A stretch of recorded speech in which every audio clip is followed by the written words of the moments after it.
E o livro que nós vamos estudar hoje é o livro de Jó. Muita gente, né, conhece esse personagem, e até mesmo quem não é crente conhece a famosa paciência de Jó. Nossa, tem que ter uma paciência de Jó, hein? Por quê? Porque esse personagem ele é conhecido por isso. Mas hoje eu oro para que o Espírito Santo de Deus fale ao coração de cada um, numa perspectiva que talvez você nunca tenha lido esse livro. Antes de entrar nas reflexões, eu vou pontuar para vocês as coisas mais importantes desse livro, amém? Para vocês gravarem aí na cabeça o básico que a gente precisa saber. A primeira coisa que nós precisamos saber é que o autor desse livro é desconhecido. Não foi Jó quem escreveu esse livro, né? Provavelmente esse livro ele foi escrito na época lá de Salomão, antes do exílio. Por que os teólogos, os estudiosos da Bíblia dizem isso? Porque vocês vão ver que a narrativa do livro de Jó o estilo da escrita em forma de poesia. E foi exatamente nessa época que a parte literária de Israel começou a ter esse tipo de escrita. Então, muito provavelmente, foi um israelita que escreveu essa história através dos textos hebraicos, né? Ele pegou os escritos lá e escreveu a história de Jó. A história de Jó, gente, tem muita gente que fala que é o primeiro livro da Bíblia. Tanto é que no estudo bíblico, né, por conta dessa probabilidade, eu até inicio, quem começa comigo o estudo bíblico, não inicio em Gênesis, eu inicio em Jó, para a pessoa gravar na cabeça dela que talvez esse seja realmente o primeiro livro da Bíblia, o primeiro acontecimento. Então, uma coisa é quando aconteceu as coisas com Jó, outra coisa é quem escreveu, tá bom? Quando aconteceu isso com Jó? Aconteceu isso com Jó mais ou menos na época dos patriarcas. Quem são os patriarcas? Abraão, Isaac, Jacó, né? São os patriarcas. E por que a gente acha que aconteceu mais ou menos nessa época? Porque a Bíblia traz algumas evidências quanto a isso, né? A Bíblia diz que Jó viveu quase 200 anos, né? Na época lá de Davi, de Salomão, eles não viviam tudo isso. Mas na época de Abraão, de Jacó, de Isaú, nessa época o pessoal vivia exatamente essa mesma quantidade de tempo. Outra coisa, quando nós vamos estudar o livro de Jó, vocês vão ver que quando vão falar da riqueza de Jó, eles contam a quantidade de animais, a quantidade de servos, né? Não põe uma quantidade de ouro e de prata. Então, é muito antigo, né? Então, isso é também uma prova de que Jó viveu nessa época do patriarcado. E também porque Jó, a Bíblia fala que ele conhecia a Deus. Então, ele tinha esse temor de Deus, ele conhecia esse Deus dos israelitas. E outra coisa também, a Bíblia vai falar que Jó, ele era o sacerdote da casa dele. E quem eram os sacerdotes das casas antigamente? Eram os patriarcas, né? Abraão era o sacerdote do lar dele. Bom, então, isso é para colocar na cabeça de vocês que, primeira coisa que a gente tem que saber, o livro de Jó provavelmente foi o primeiro livro, o livro mais antigo, o primeiro livro escrito, né? O livro mais antigo, não é o primeiro livro da Bíblia escrito, mas é o mais antigo. Tem gente que diz que quem escreveu esse livro foi Moisés, mas isso é só uma especulação, porque pelas evidências do livro, provavelmente foi escrito lá na época de Salomão com os escritos. Também, gente, Cláudia, mas um israelita pegou lá na época de Salomão os escritos e escreveu o livro? Não foi nem na época que Jó viveu? Então, como é que a gente sabe que é de Deus esse livro, né? Porque esse livro está entre os livros canônicos, que significam aqueles inspirados pelo Espírito Santo de Deus. Aqueles que nós cremos que foram escritos inspirados pelo Espírito. Então, a gente não tem o que duvidar que esse livro é um livro inspirado pelo Espírito Santo de Deus. Bom, a outra coisa que a gente precisa saber é o que significa esse nome Jó. O nome Jó significa pesaroso, desgostoso, ou num outro sinônimo, aquele que se arrepende, contrito, Então tem esses dois significados, tanto desgostoso quanto aquele que se arrepende. E vocês vão ver que tem tudo a ver com a história de Jó. É muito lindo. Então, o livro de Jó é composto de 42 capítulos e nós vamos dividir ele em 3 partes, ok? A primeira parte que conta resumidamente até o capítulo 3, o capítulo 1 e 2, que conta a história de Jó. A história de Jó e tudo que acontece com ele, né? Toda a provação que vem sobre ele. Do capítulo 3 em diante, até mais ou menos o 42, né, nós vamos ver vários diálogos de Jó, Jó reclamando, né, Jó falando com os amigos, Jó contendendo com Deus. E depois, lá no capítulo 42, nós vamos ver a restauração de Jó e o desfecho da história. Mas quando a gente pensa nesse livro, eu quero colocar uma primeira reflexão aqui. Como todo mundo sabe, Jó, né, a Bíblia vai dizer que ele era um homem justo, íntegro, bom. Vamos começar a ler esse primeiro versículo aí, que é um dos mais importantes para a gente se atualizar. Abra aí a sua Bíblia. Eu vou ler até o capítulo 5. Amém? Aliás, quem tiver aí com a Bíblia aberta, pode ler capítulo 1, do verso 1 ao 5, por gentileza. Desliga seu microfone e lê para mim.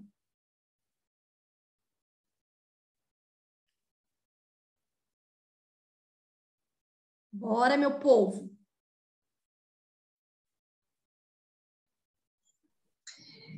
Na terra de Uz vivia um homem chamado Jó. Era homem íntegro e justo, temia Deus e evitava fazer o mal. Tinha ele 7 filhos e 3 filhas, e possuía 7.000 ovelhas, 3.000 camelos, 500 juntos de boi e 500 jumentos, e tinha muita gente a seu serviço. Era o homem mais rico do Oriente. Seus filhos costumavam dar banquetes em casa, um de cada vez, e convidavam suas 3 irmãs para comerem e beberem com eles. Terminado um período de banquetes, Jó mandava chamá-los e fazia com que se purificassem. De madrugada, ele oferecia um holocausto em favor de cada um deles, pois pensava, talvez os meus filhos tenham lá no íntimo pecado e amaldiçoado a Deus. Essa era a prática constante de Jó. Amém. Amém. Gente, só aí nós já resumimos a história de Jó, né? Nós vemos muita coisa a respeito dele. A primeira coisa, que ele era um ser humano, aqui na minha Bíblia da King James fala bom, honesto e justo. Amava respeitosamente a Deus e evitava praticar o mal. Aí na sua Bíblia deve ter temente a Deus. O que é um temor de Deus? Ah, fulano é temente a Deus. Ah, eu temo a Deus. É um amor reverente. É um amor com reverência, com devido respeito, né? Então, ele era um ser humano bom, honesto e justo. A primeira coisa aqui que eu quero chamar a atenção de vocês é que um ser humano precisa conhecer a Deus para ser bom? Um ser humano precisa caminhar com Deus para ser honesto? Precisa ter temor a Deus para ser honesto? Né? Nós estamos vendo aqui, eu sei que tem muita gente que coloca Jó lá em cima como um homem sem pecado, justo, íntegro, que amava Deus, temente. E aí, na cabeça da pessoa vem, nossa, que injustiça a vida de Jó, que é tudo que aconteceu com Jó. Mas aqui eu quero mostrar para vocês que nem sempre, lá, por exemplo, né, no Japão, tem alguns países, principalmente no Oriente, que eles têm uma educação moral extrema. Tem lugares na Europa que os supermercados não têm um caixa, ou então a caixa é cega. O próprio cliente que fala o valor daquele produto que está passando. Por quê? Porque o nível de honestidade e moralidade dessas pessoas é altíssimo. Aqui nós estamos vendo um homem que era bom, que era honesto, que era justo, que tinha temor a Deus e evitava praticar o mal. Amém? Lógico que ele agradava a Deus, óbvio. Mas será que Jó realmente conhecia a Deus? Será que Jó realmente caminhava com Deus? Vou deixar essa pergunta para a gente analisar no decorrer do texto. Então, ele tinha 10 filhos, 7 homens e 3 mulheres, e era o homem mais rico do Oriente. O Oriente fica muito distante de Israel, tá, gente? É distante, é longe. E aí, gente, aqui tá falando que ele tinha 11 mil animais, né? Que nem eu falei para vocês. Por isso que a gente acha que ele era... a história de Jó aconteceu na época lá de Abraão, na época dos patriarcas, porque a contagem é feita assim, não se fala em ouro e nem prata. Né? Na época de Davi e Salomão se falava em ouro e prata, aqui não se fala mais, aqui não se fala ainda. Bom, tem alguns estudiosos que dizem que Jó é descendente de Abraão, que é neto de Esaú, ele é da 9ª geração, existem alguns estudiosos. Bom, e Jó então era abençoado por Deus até que um dia ele foi provado. Aqui a gente vai ver o nível de reverência, de amor reverente, de temor de Jó. Por quê? Porque Jó sacrificava não só pelos pecados dele. Ele chegava ao ponto de ir levantar de madrugada, oferecer um holocausto para o Senhor, sacrifício para cada filho que talvez pudesse ter pecado em pensamento, pudesse ter pecado no íntimo. Olha o nível de temor de Jó com relação a Deus. E aí, no verso 6, nós vamos ver algo intrigante aqui, né? Vou ler para vocês. 1:6 diz assim: certo dia, os anjos, isto é, os filhos de Deus. Aqui, gente, prestem atenção nessa expressão, porque a Bíblia algumas vezes vai utilizar essa expressão, filhos de Deus, para anjos, tá bom?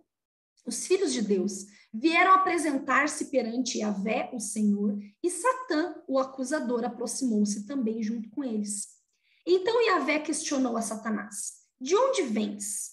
Satanás deu-lhe a seguinte resposta: de perambular pela terra, ir e vir pelos caminhos do mundo. Indagou-lhe então Yahvé: observaste o meu servo Jó? Em toda a terra, não há ninguém como ele, ser humano íntegro e justo, que ama e teme a Deus e se desvia do mal. Diante destas palavras, Satanás contestou a Yahvé, questionando: será que Jó teme a Deus sem outras intenções? Porventura, não ergueste tu uma cerca protetora em volta dele, da sua família e de tudo que ele possui? Veja, gente, aqui eu quero chamar a atenção de vocês para isso. O Senhor, ele realmente cerca a nossa vida. Não só a nossa vida, mas a da nossa família. De tudo aquilo que nós possuímos, ele guarda. Ele protege daqueles que andam com ele, né? E aí, Satanás continua: tu pessoalmente tens abençoado todas as obras da mão desse homem, de maneira que os seus rebanhos estão espalhados por toda a terra. Entretanto, estende a tua mão e fere tudo que ele tem, e com certeza ele te amaldiçoará e blasfemará diante da tua face. Então Yahvé declarou ao acusador: concedo-te poder para destruir tudo que ele possui, apenas não estenda a tua mão contra a pessoa dele. E Satã deixou a presença de Yahvé. Gente, Satanás então vai diante de Deus, né, para duvidar da fidelidade de Jó. Ele deixa entender para o Senhor que Jó era interesseiro, que Jó só estava daquele jeito com Deus porque Deus abençoava tudo que vinha da mão de Jó. Mas Deus permite Satanás tocar em Jó. Num primeiro momento, dá uma impressão que Deus está sendo leviano aqui, que Deus está aceitando um desafio de uma criatura que é Satanás. Mas nós nunca, jamais podemos duvidar da soberania de Deus, e que a bondade dele, e que a vontade dele é boa, perfeita e agradável. Nós vamos ver no decorrer da história, quando você analisa de uma forma rasa, na nossa cabeça dá uma impressão de injustiça. Puxa vida, ele fez de tudo para agradar a Deus, e mesmo assim Deus deixou, Deus permitiu. Veja, aqui diz o que o Senhor fala: concedo-te, Satanás, poder para tocar em tudo que ele tem. A primeira coisa que eu quero chamar a atenção de vocês aqui é que o Senhor não o Senhor só Satanás só toca em tudo que nós temos ou nas coisas que nós temos se Deus permite. Tem que haver uma permissão, né? E tem que haver também um motivo. Por Por quê, gente? Porque senão a Bíblia seria contraditória. Eu vou ler para vocês algo que eu vou fazer um link aqui agora, que está em 1 João 5:18 diz assim: Ora, sabemos que todo aquele que é nascido de Deus não vive em pecado. Antes, aquele que nasceu de Deus o protege e não permite que o maligno o possa tocar. Em algumas Bíblias vai nascer, é nascido de Deus e não é escravo do pecado. Antes, aquele que nasceu de Deus o protege e não permite que o maligno tocar. Dá a impressão aqui que o Senhor não permite que Satanás toque no justo, né? Pela essa palavra, olha, aquele que nasceu de Deus, aquele que tem Jesus, o maligno não toca. De fato, o maligno não toca, mas veja, quando ele não é escravo do pecado, quando não há um motivo, quando não tem um pecado. Eu sei que a gente gosta de olhar para essa história de Jó e falar, não tinha motivo. Deus provou Jó para quê?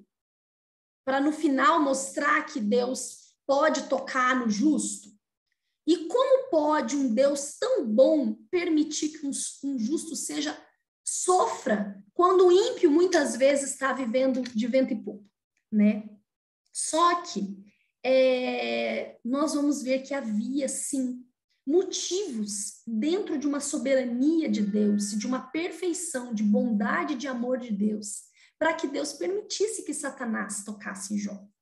Olha só, aí nós vamos ver os inícios das provações de Jó, né? Eu não vou falar tudo, a gente não vai poder ler tudo, senão não vai dar tempo de eu explicar tudo que eu tenho que explicar. Mas acontece o quê? Jó perde tudo, gente. Jó perde os animais, Jó perde os filhos, todos morrem, né? As lavouras dele, tudo que ele tem, não sobra nada. Sobra ele e a esposa dele. E aí, todo mundo já conhece, né? Que o que acontece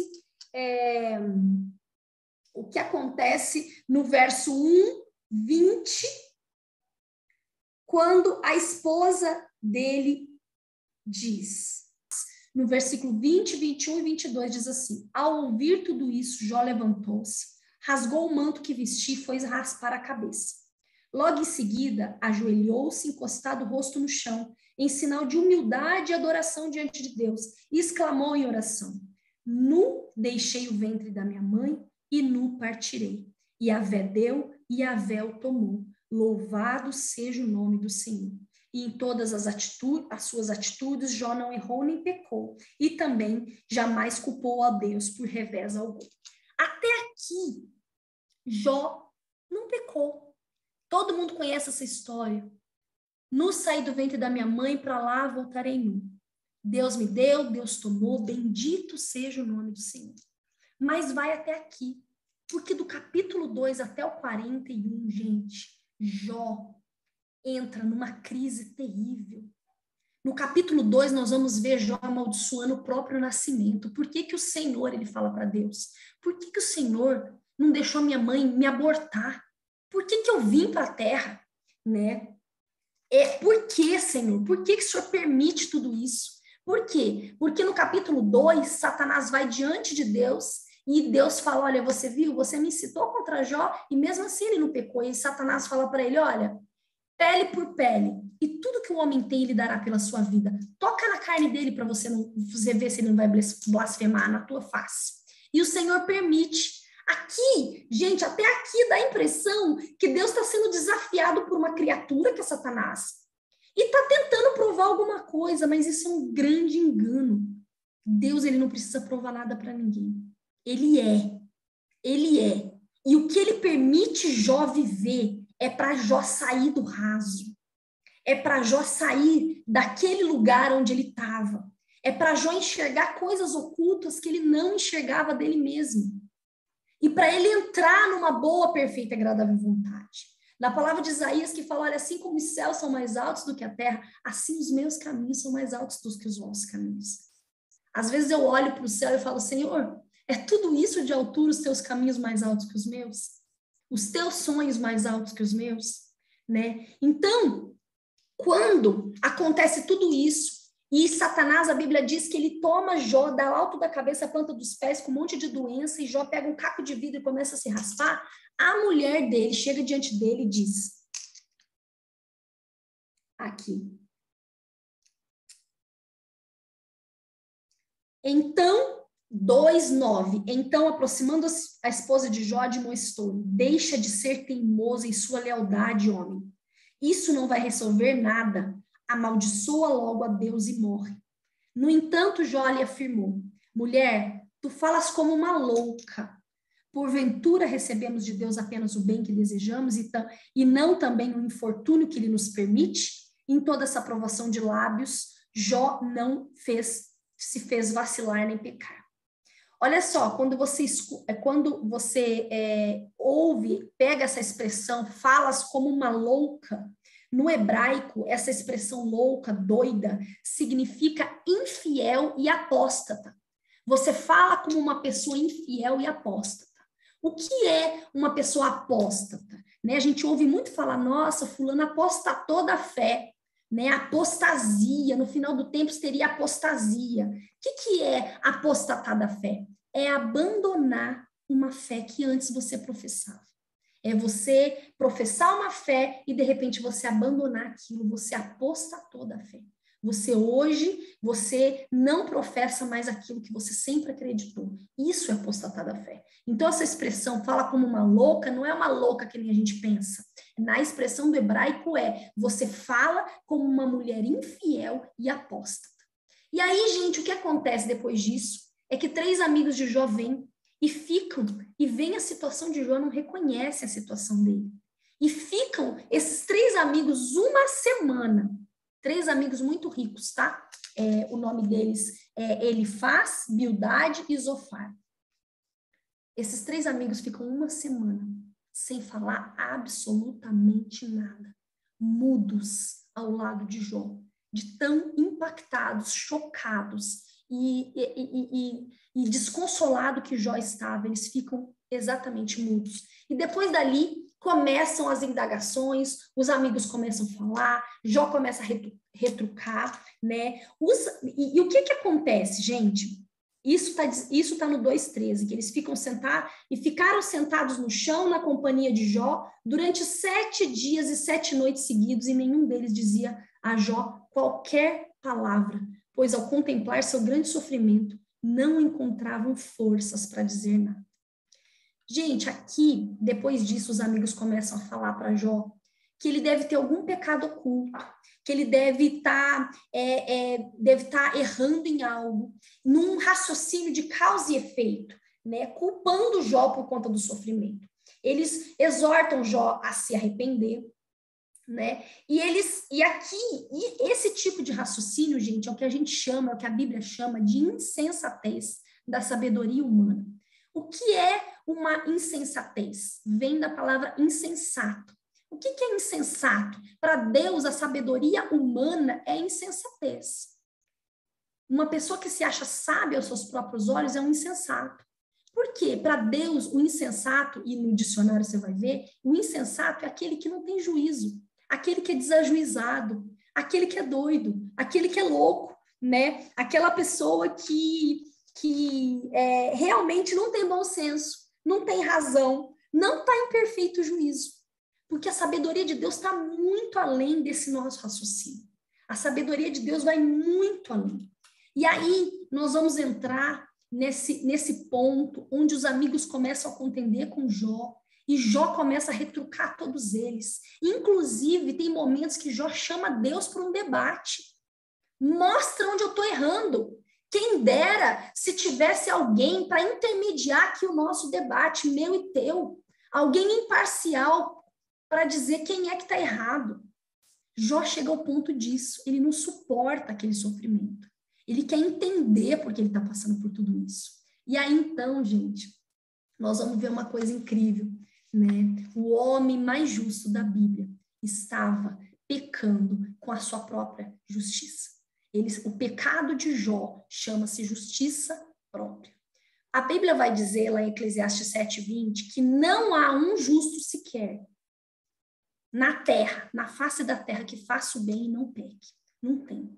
E a Bíblia também vai dizer, lá em Salmos 39:5, que na verdade, nossa, eu fico impactada com essa palavra, gente, porque isso aí mexe muito comigo. A palavra diz assim, na verdade, todo homem, por mais puro que seja, é pura vaidade.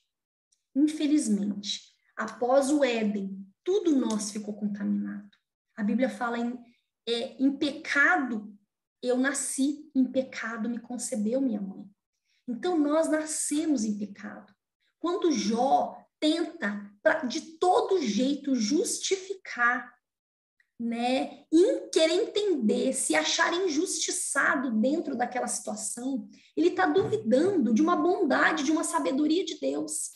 E aí, gente, eu quero colocar para vocês uma reflexão, né, que acontece?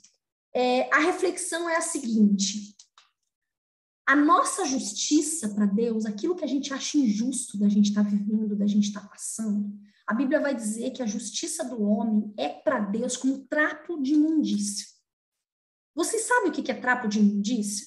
Não é simplesmente um trapinho.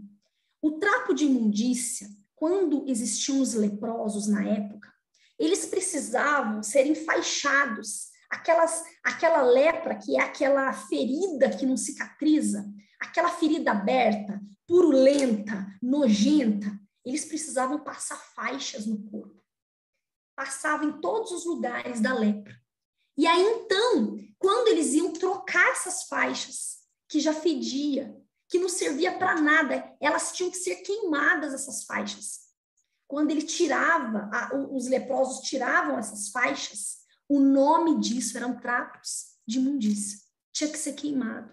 Deus compara a nossa justiça àquilo que a gente acha justo, aquilo que a gente acha, ai Deus, não é justo isso que está acontecendo comigo, não é justo fulano, não é justo o Senhor permitir que o ciclano faça isso. Isso para Deus é como trapo de imundícia. Por quê? Porque Deus não vê simplesmente atitudes como nós vemos. Nós olhamos para Jó e nós vemos atitudes de um homem bom, que se desviava do mal, temente a Deus, que fazia sacrifício. A gente vê atitude, mas Deus não vê só isso. Deus vê motivação, Deus vê o coração e Deus vê as feridas. Deus vê quando a gente está agindo com cara de religiosidade, mas por trás daquilo é uma ferida que está escancarada. Deus vê quando a gente está servindo para ser visto, está servindo para ser aceito, está servindo não porque quer agradar a Ele, mas porque quer ser acolhido, né? Então, Deus vê se aquela atitude nossa está movida por algo que contamina uma motivação pura, de uma adoração sincera a Ele, né? Então, gente, nós temos uma justiça micro, uma visão micro das coisas. Deus, ele vê o macro. Deus jamais vai ser leviano a ponto de deixar um filho sofrer nas mãos de Satanás por um desafio de uma criatura. Deus nunca vai fazer isso, gente. Ele não precisa disso. É óbvio que o livro de Jó ele vai ensinar a gente que esse homem justo se justificou tanto. E no final, lá no capítulo 42, vamos ler o capítulo 42? Deus, antes de acontecer isso do capítulo 42, Deus faz 70 perguntas retóricas para Jó, mostrando a sua sabedoria, a sua soberania.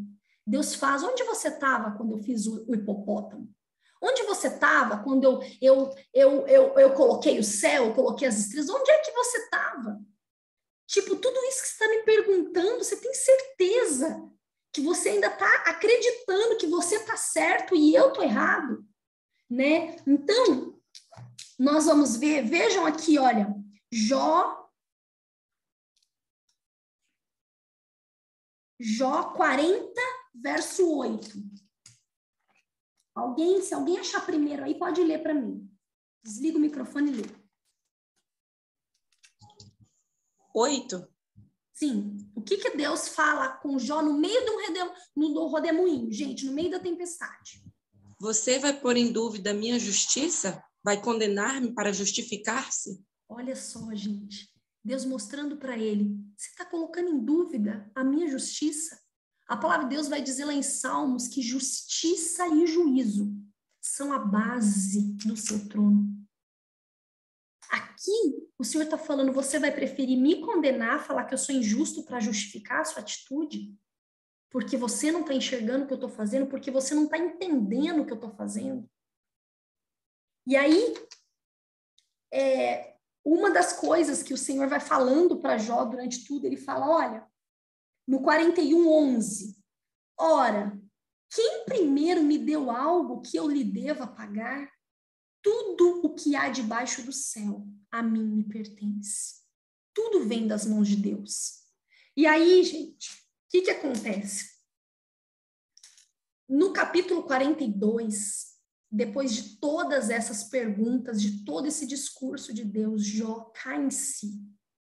Jó cai em si, e a Bíblia diz, então Jó abre o seu coração diante de Deus e declara, eu bem sei, esse é um dos versículos mais conhecidos do livro de Jó, eu bem sei que podes realizar tudo quanto desejares, e absolutamente nenhuma das tuas ideias e vontades serão frustradas. Jó acaba terminando praticamente nessa conclusão, mas eu já vou entrar lá com vocês. Eu quero ler para vocês, né, algo. Por quê? Porque esse livro de Jó, ele traz também quais são as reflexões. Primeira coisa, que o sofrimento na nossa vida é um processo para a gente chegar a um conhecimento genuíno de Deus, não um conhecimento raso. Jó, no capítulo 42, o mais conhecido de todos, né, que é o 42, 5 e 6, vai dizer assim, de fato, meus ouvidos já tinham ouvido a teu respeito, contudo, agora os meus olhos te contemplam.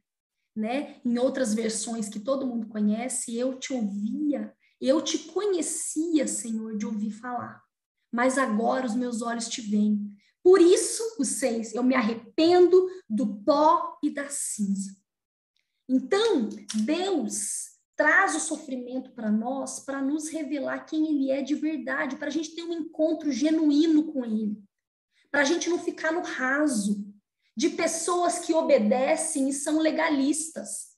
Jó, você vai ver que ele era uma pessoa temente, que ele cumpria as regras e as leis. E uma pessoa, geralmente, que cumpre todas as regras e as leis, ela é perfeccionista, ela cai num pecado chamado legalismo. O legalismo, gente, é um problema, porque a Bíblia diz assim, olha, em Eclesiastes 7,16, não sejas demasiadamente justo, nem exageradamente sábio. Por que você destruirias a você mesmo? Por que destruiriste a ti mesmo? A justiça própria é a armadura do perfeccionista.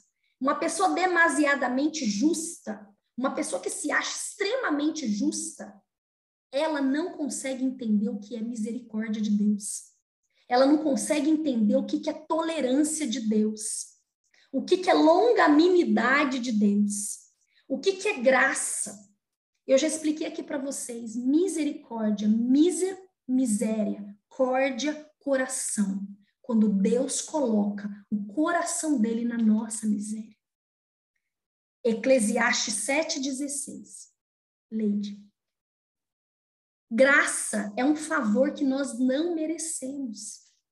Longanimidade, ele demora para se irar. Ele tem paciência para a gente chegar ao entendimento, porque ele não quer disciplinar a gente sem dar a chance da gente se arrepender. Ele não quer trazer juízo para a gente sem dar a chance da gente se arrepender e não viver aquele juízo, porque Deus não se alegra com isso. Ele não se alegra em ver um justo, gente sofrendo. Pelo contrário, a Bíblia fala que ele não se alegra nem com a morte do ímpio. Mas o desejo dele é que o ímpio se converta. Então, uma pessoa demasiadamente justa, que se acha muito justiceira, ela tem muita dificuldade. Ela tem dificuldade de olhar para o irmão que fez uma coisa errada e entender que Deus perdoa aquela pessoa. e que ela vai colher a consequência do pecado, mas ela sim pode seguir a vida, sim, ela pode ser usada por Deus, sim, ela é amada de Deus, igual você que fez tudo certinho.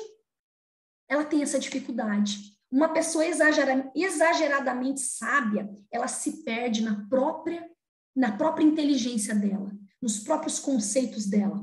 Ela olha para os outros e ela acha que ela está acima. E no momento que ela acha que ela está acima, ela consegue, inclusive, distorcer as situações para justificar o erro dela.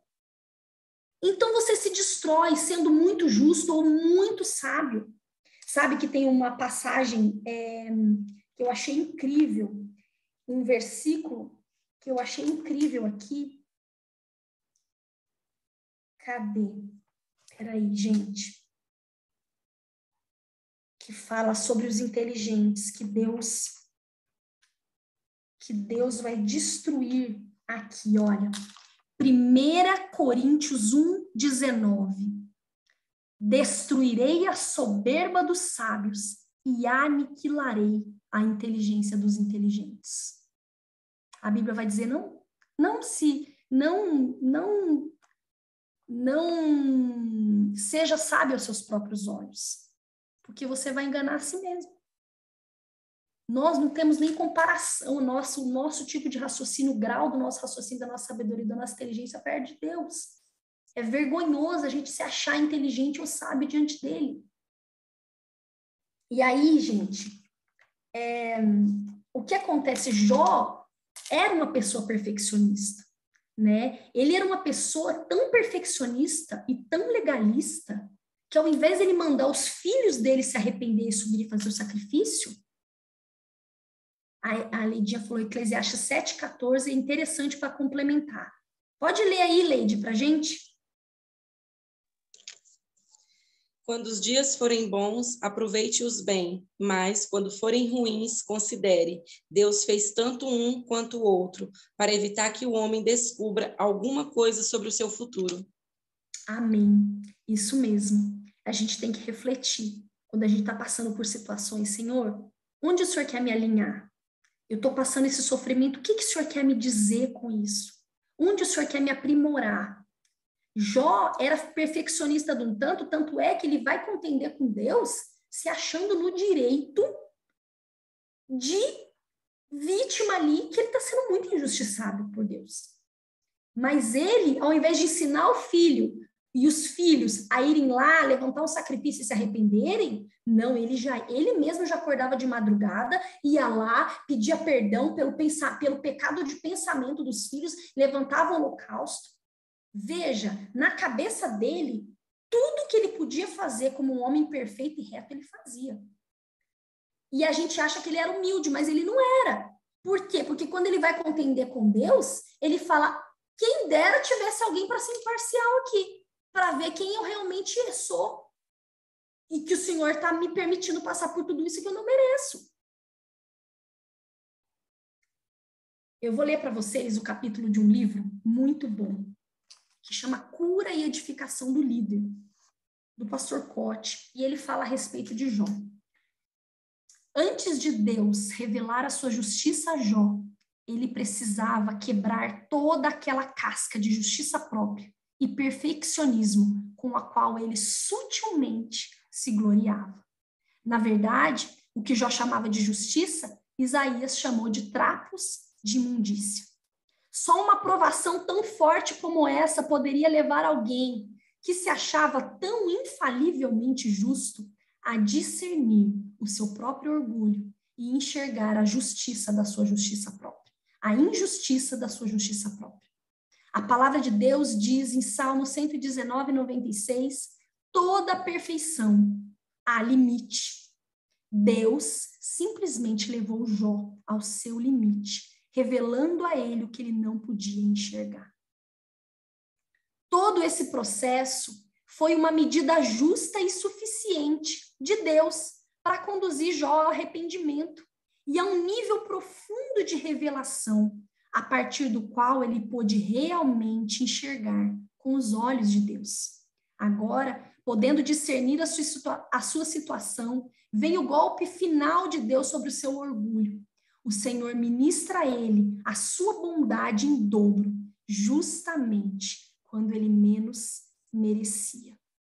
Na verdade, quando Deus julga uma pessoa, o próximo passo é que Deus vai abençoar e usar essa pessoa para abençoar outros, ou pelo menos desejar fazer isso. Esse foi o grande desfecho da história de Jó, quando ele intercede pelos seus amigos e recebe o dobro de tudo aquilo que ele havia perdido.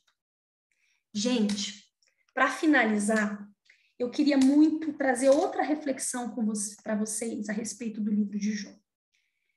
A respeito de perdas, eu queria falar aqui com vocês. Vocês já entenderam sobre justiça própria. Vocês já entenderam o que é uma pessoa perfeccionista, como ela entra na base de um legalismo e ela se acha justa o suficiente para não ser injustiçada por Deus, né?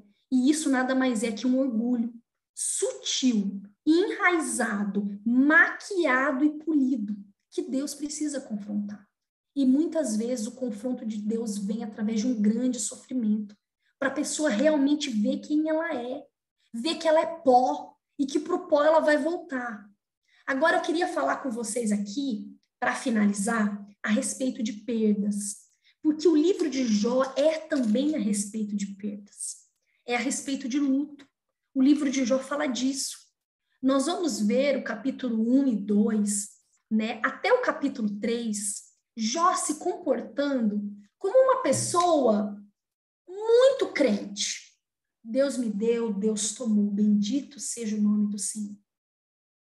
Mas ele passa 40 e poucos capítulos vomitando a sua dor.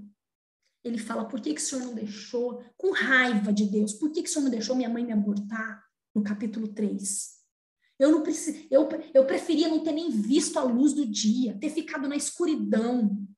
Eu não precisava ter nascido. Ele começa a falar inúmeras coisas, amaldiçoou do nascimento dele, amaldiçoou um monte de coisa. Ele mostra raiva, né?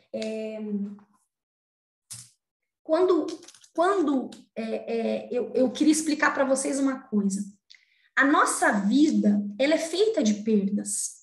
A nossa vida, ela é feita de lutos. É muito difícil a gente entender isso, sabe? Mas é verdade, porque desde que a gente nasce, a gente já perde algo.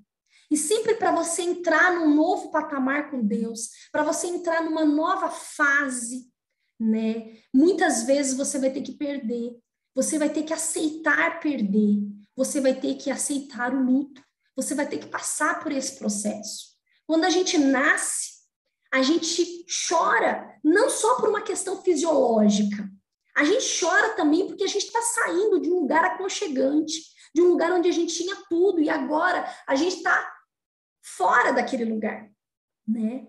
Nós perdemos o ventre para ganhar a vida fora do ventre. Então, nós saímos de uma infância, perdemos uma infância para entrar numa adolescência. Nós perdemos uma adolescência para entrar na faculdade e entrar na vida adulta. Nós perdemos a casa dos nossos pais para entrar no casamento. Se nós formos parar para pensar, a nossa vida é feita de perdas e é feita de lutos.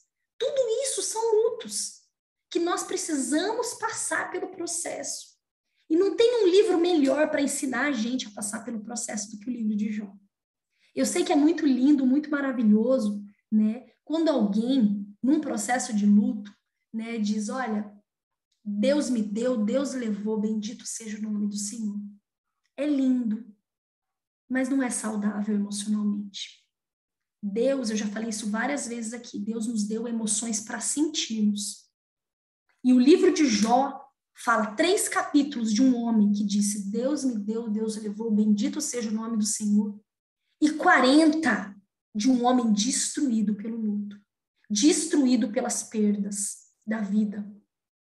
E aqui eu quero ensinar para vocês que existem 4 fases possíveis de quando a gente perde coisas, quando a gente perde pessoas, quando a gente está em luto, né? A primeira fase é o choque e muitas vezes a negação. Quando Jó perde tudo, o choque e a negação levam ele a um lugar que ele não quer sentir a dor. E como ele não quer sentir a dor, ele se posiciona e diz, olha, nu saí do ventre da minha mãe, nu voltarei. Deus me deu, Deus tomou, bendito seja o nome do Senhor.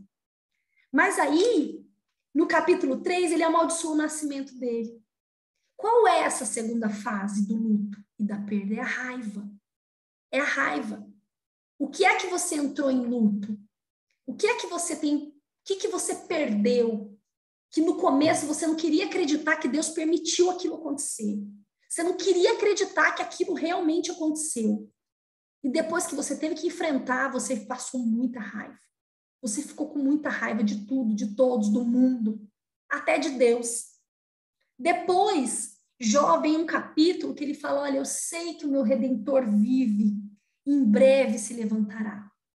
Depois que a pessoa passa por essa fase de choque, de negação, e aí ela passa por essa raiva, e ela vê que essa revolta e essa raiva não está funcionando, algumas pessoas querem barganhar com Deus. Começa a se lembrar do tanto que Deus é bom e começa a lembrar de Deus, da aliança que tem. Eu sei que Deus vai se levantar, eu sei que Deus vai mudar a situação, eu sei que Deus vai fazer não sei o quê. É uma fase de tentativa de barganha. Mas tem um momento que ele vê que não funciona, que aquela situação não mudou, que ele vai ter que enfrentar aquilo, que ele vai ter que se redescobrir, que ele vai ter que se reinventar, que ele vai ter que se reorganizar. E quando ele vê que aquilo tudo, que tudo aquilo que ele está passando não está funcionando, aí sim ele entra numa tristeza profunda. Né? Jó entra num momento que ele se dá conta da tristeza e do vazio dele. É uma outra fase do luto e da perda. É a quarta fase. É uma tristeza profunda. E aí, no capítulo 42, quando a pessoa consegue entrar nesse fundo do poço e consegue vomitar tudo, né? Quem dera tivesse alguém aqui imparcial para ver nós dois, para conversar com nós dois. Quando Deus fala tudo aquilo para Jó, e Jó entende que realmente ele não é nada, ele aceita aquela dor, ele aceita aquela tristeza, ele fica numa coisa profunda, ele aceita a perda. A terceira fase é da barganha. Leidinho. A quarta fase é essa de aceitar a perda. É quando você já passou por tudo. Você já passou pelo choque, você já negou que aquilo aconteceu, quis fugir da realidade, você já ficou com raiva e revoltado, depois você quis barganhar com Deus para ver se Deus mudava de opinião, para ver se Deus te devolvia aquilo que você perdeu. Aí você viu que não funcionou. Aí quando não funcionou, você entra numa tristeza profunda. Você enfrenta a sua dor. E depois que você enfrenta a sua dor, você entra na quinta fase, que é aceitar a perda. Jó, no capítulo 42, quando ele diz, olha, falei coisas que eu não entendia, coisas maravilhosas demais para mim. E é por isso que eu me arrependo, me rendo e me arrependo do pó e da cinza. Quando ele faz isso, ele se recompõe, né? É nesse estágio que Jó retoma a sua vida. Mas de tudo isso, gente, todas essas fases que nós passamos do luto, que nós passamos das perdas, a coisa que mais me impactou quando eu estava estudando isso, quando eu estava assistindo essa aula do pastor Alcione Merick sobre luto, né, e sobre perdas, a fase a coisa que mais me impactou foi quando ele traz o versículo 7 do capítulo 42, que diz assim: logo depois que o Senhor disse essas palavras a Jó, declarou também a Elifaz o temanita: eis que estou indignado contigo e com os teus dois amigos, pois não falaste a verdade sobre a minha pessoa, como fez o meu servo Jó. Gente, Deus está dizendo que todos aqueles amigos que quiseram defender Deus, fazer um raciocínio humano, não falaram o que era verdade a respeito dele. Sabe por quê? Porque a Bíblia fala que os verdadeiros adoradores adorarão em espírito e em verdade. Tem muita gente que adora a Deus em espírito, mas não lava a roupa suja com Deus. Não senta e não fala a verdade para Deus. tem medo que Deus se ofenda, né? Tem medo que Deus fique ofendido, que Deus fique magoado, que Deus fique escandalizado. Sendo que a Bíblia diz que ele perscruta o mais profundo do nosso ser. Ele sonda o nosso coração. Ele já sabe o que a gente está sentindo. E o que ele deseja é que realmente a gente vomite essa dor. Porque o que vai nos curar não é engolir essa dor sem digestão. Se a gente engole uma dor sem digeri-la, ela ecoa, ela deságua em outro lugar. Ela deságua em algum lugar do nosso corpo. Deus quer que nós vomitemos a nossa dor para Ele. Veja que aqui a palavra diz, olha, eu estou indignado, é com você ele faz. E com seus 2 amigos. Porque vocês não falaram a verdade a meu respeito. Assim como o meu servo Jó. Jó, embora tivesse falado tantas coisas que pudessem ofender a Deus, ele foi verdadeiro. Ele lavou a roupa suja dele com Deus. E o Senhor se alegrou disso. Tanto o Senhor se alegrou que ele diz, olha, eu vou pedir para o meu servo Jó interceder por vocês, para que eu tenha misericórdia de vocês, para que eu não deposite sobre vocês a culpa que vocês têm. Eu vou aceitar, olha o verso 8, o meu servo Jó intercederá por vós, eu aceitarei a oração dele em vosso favor, e não vos retribuirei segundo a vossa culpa e falta de juízo, pois não falastes a verdade a meu respeito. De novo, como fez o meu servo Jó. Alguém, irmã Marlene, você ligou o microfone, amorzinho. Então, gente, eu queria finalizar com isso, né? Que o livro de Jó, ele nos ensina todas essas coisas. Nos ensina que os momentos difíceis são para nos levar num lugar, num nível mais alto, de conhecimento a respeito desse Deus. Não só de conhecimento a respeito de quem ele é, mas do grande amor dele, da grande misericórdia dele, da grande bondade, e que a vontade dele, sim, ela é boa, perfeita e agradável. Esse livro de Jó nos ensina a respeito da justiça própria e o quanto essa justiça própria pode nos destruir. O sofrimento vai ter que ser muito maior para nos mostrar que esse orgulho de achar que está sendo injustiçado, de se achar vítima da situação, o quanto esse orgulho precisa ser confessado. E por último, na verdade, um livro que nos ensina, né, a passar pelos processos de perdas na nossa vida e de lutos. Amém, gente? É isso. Eu espero que vocês tenham aproveitado a ministração de hoje.